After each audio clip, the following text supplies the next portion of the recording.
This is Charlie Martinez here with you with another autism topic video.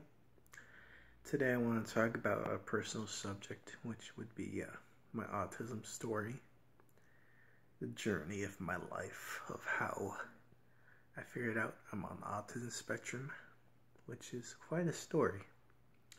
It all began in 1998 on the month of May 7th, where I was diagnosed at Torrance Memorial Hospital in California. From there, I was diagnosed a couple months after birth, and after that, as a kid growing up, I grew up isolated, afraid, and I really didn't know what was wrong with me because I felt like I was out of place in every social group I was in. No matter what group I was in, I was so desperate that I know as a kid I would always go by playground by myself, hang by bushes and just count the flowers. I just didn't want to associate myself in other social groups. And part of me wanted to be in middle social groups and the other half of me didn't. It's like this social thing that I have where I want to be part of some group, part of the social group, but I don't know how to socially interact and get myself out there in the way, if that makes any sense to some of you that might relate. I can want these social connections or relationships, but it's difficult to develop these social relationships because it requires connection and really understanding the other person emotionally and what's not okay and what's okay to talk about. Sometimes I tend not to have a filter when I speak, or I might say something wrong, and sometimes relatives could point it out. They could give me that facial expression where they could tell I said something wrong like this. That's just a demonstration. But anyways, what I'm trying to get at here is that besides that, going through school and even middle school and high school were pretty hard. Those were probably the two decades of like torture in my life being on the spectrum, because people do not regard people on the spectrum as cool. Don't get me wrong, there's people that were genuinely nice to me because I'm on the spectrum and they think I'm special. I take the word special in the wrong way because people made fun of kids that were in the special ed program when I was in school. They kept making jokes about it as they used it as an insult, and they used a retard word, completely, etc., all those names and jokes.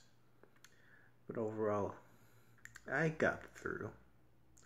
I wouldn't be here talking to you if I didn't make it through, so I would say I survived in a way with my sanity, and decided to be a motivational speaker for myself, because I'm my own self-advocate. I don't speak for anyone onto the spectrum. I'm just here to spread awareness and share my experience with you guys. But just for record, I don't speak for every person that's on the spectrum, because I'm just here if any parent that has a child that's on the spectrum needs to know what your child's going to be going through in the school environment, because there's going to be times where you're not going to be there for your child, where you actually need to be prepared for those moments when they come home.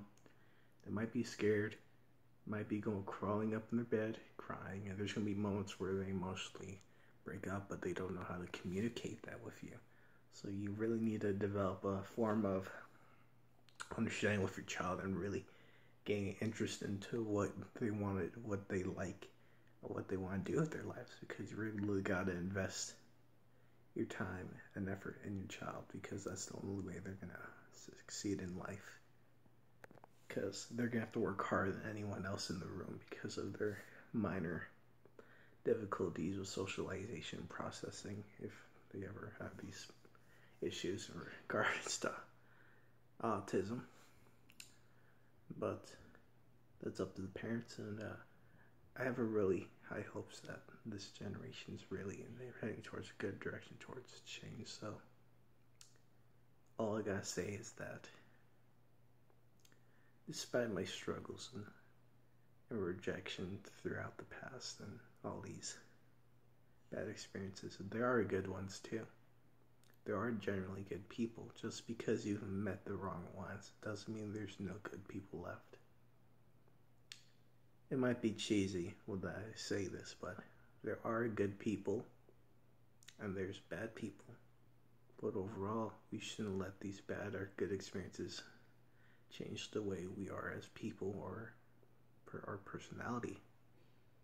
We gotta stick to who we are, no matter what challenges lay ahead. That's all I gotta say for tonight. Good night.